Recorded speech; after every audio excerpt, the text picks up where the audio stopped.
생체 시료의 종류 3가지. 생물학적 모니터링 생체 시료 종류의 3가지는 호기, 소변, 혈액을 말합니다. 생체 시료를 한다는 것은 어떤 몸에 증상이 있는지 없는지를 아는 거잖아요. 나는 이런 병을 갖고 있다. 피가 호소를 하는 겁니다. 그래서 호소혈이다. 그래서 호는 호기, 소는 소변, 혈은 혈액을 말하는 거고요.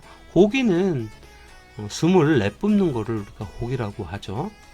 자, 생체 실험의 종류 3가지는 피가 호소하는 거다. 호소혈이다. 호는 호기, 소는 소변, 혈은 혈액이라고 보시면 되겠습니다. 산화피로 증상에서 혈액과 소변의 변화는, 자, 피로가 올라가면 혈액과 소변의 변화가 이루어지는데, 혈액의 변화로는 혈당치가 낮아진다, 젖산과 탄소량이 증가한다, 소변의 경우에는 소변량이 줄어든다, 단백질 또는 교질 물질의 배설량이 증가한다. 산화피로 증상에서 혈액과 소변의 변화는 혈액의 경우 혈당치가 낮아진다, 젖산과 탄산량이 증가한다. 혈액은 혈당치가 낮아진다, 젖산과 탄산량이 증가를 하고요. 소변은 소변량이 줄어든다, 단백질 또는 교질 물질의 배설량이 증가한다. 소변은 소변량이 줄어든다, 단백질 또는 교질 물질의 배설량이 증가하게 됩니다. 전반적인 피로 증상을 한번 볼게요. 자, 순환 기능에서는 맥박이 빨라지고 회복 시까지 시간이 걸립니다. 혈압은 초기에는 높아지나 피로가 진행되면서 낮아지고요. 호흡 기능은 호흡이 얕고 빨라지며 체온이 상승하여 호흡 중추를 흥분시키고 혈액 중 이산화탄소량의 증가로 심할 때는 호흡 곤란을 일으킨다. 신경 기능 부분에서는 지각 기능이 둔해지고 반사 기능이 낮아지며 판단력 저하, 권태감, 졸음이 발생을 하게 됩니다. 체온은 체온이 높아지고 피로 정도가 심해지며 낮아진다. 체온 조절 장애가 일어나고 에너지 소모량이 증가하게 되는 부분입니다. 1년 동안 관찰한 수치로 환산한 노출인연은 3년 동안 노출된 근로자의 수가 12명이고 1년 동안 노출된 근로자의 수는 16명, 6개월 동안 노출된 근로자 수는 9명입니다.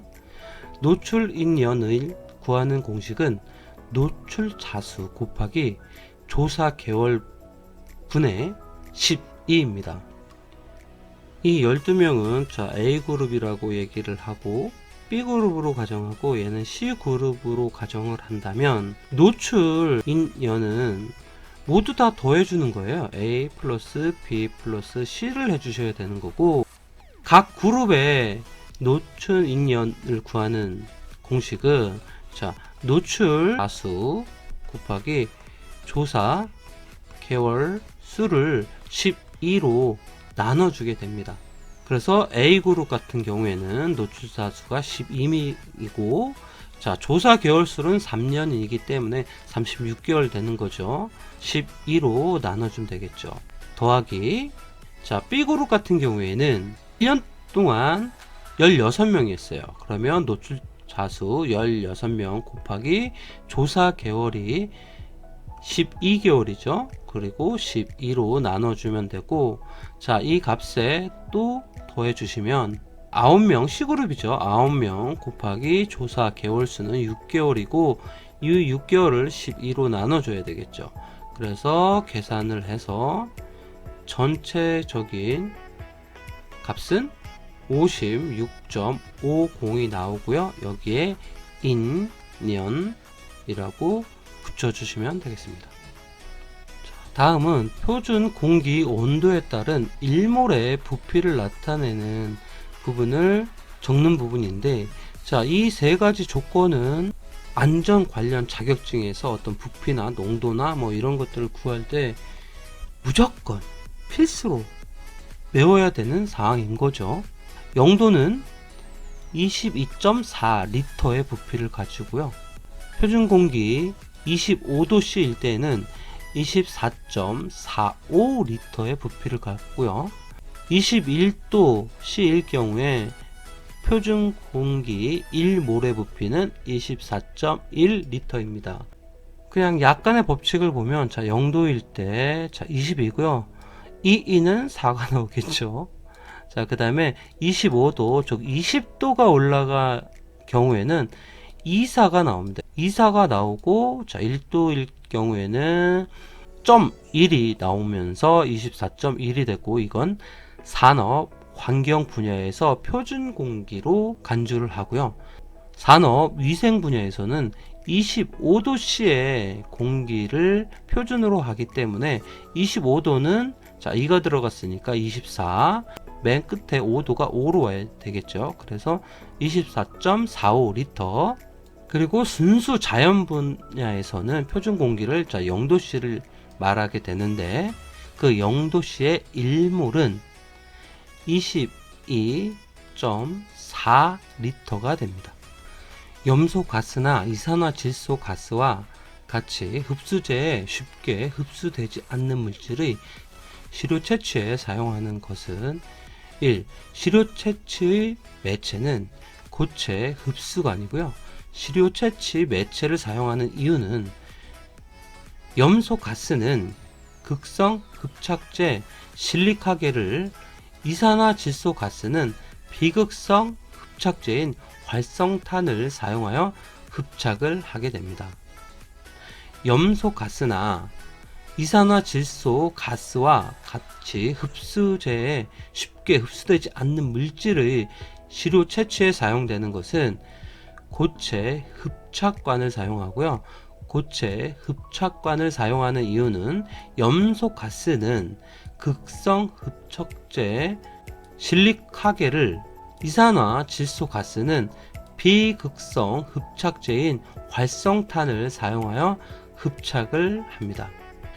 고체 포집법의 흡착제인 활성탄과 실리카겔에 대한 질문이네요. 활성탄과 실리카겔의 유기용제 포집의 특성은 활성탄은 비극성 유기용제로 포집에 사용됩니다. 실리카겔은 극성 유기용제의 포집에 사용이 되고요.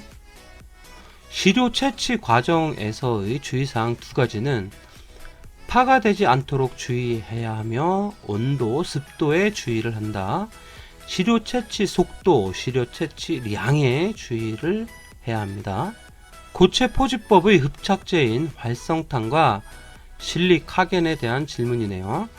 활성탄과 실리카겔의 유기용제 포집 특성은 활성탄은 비극성 유기용제의 포집에 사용되고, 활성탄은 비극성 유기용제의 포집에 사용되고, 실리카겔은 극성 유기용제 포집, 실리카겔은 극성 유기용제 포집에 사용이 됩니다. 시료 채취 과정에서 주의사항 두 가지는 파가 되지 않도록 주의한다. 파가 되지 않도록 주의한다. 온도, 습도에 주의한다. 온도, 습도에 주의한다. 추가적으로 시료 채취 속도, 시료 채취량에 주의한다. 시료 채취 속도, 시료 채취량에 주의를 해야 합니다. 자, 파과라고 하는 것은 공기 중 오염물질이 시료 채취 매체에 포함되지 않고 빠져나가는 것을 말합니다. 시료 채취 과정에서 주의하여야 할 사항은, 자, 온도 측면에서 온도가 높을수록 흡착 능력은 저하되고요. 자, 습도를 보면 극성 흡착제 사용 시 수증기를 흡착하여 흡착 능력이 저하되는 문제점이 발생을 합니다. 시료 채취 속도는 속도가 빠를수록 파과되기 쉽고요. 시료 채취 유량이 많을수록 파과가 되기가 쉽습니다. 오염 물질 농도는 농도가 높을수록 파과 용량은 증가, 파과 공기량은 감소를 하게 됩니다. 여기에서 파과 용량이라고 하는 것은 흡착제에 흡착된 오염 물질을 말하고, 파과 공기량은 파과가 일어날 때의 채취 공기량을 말합니다.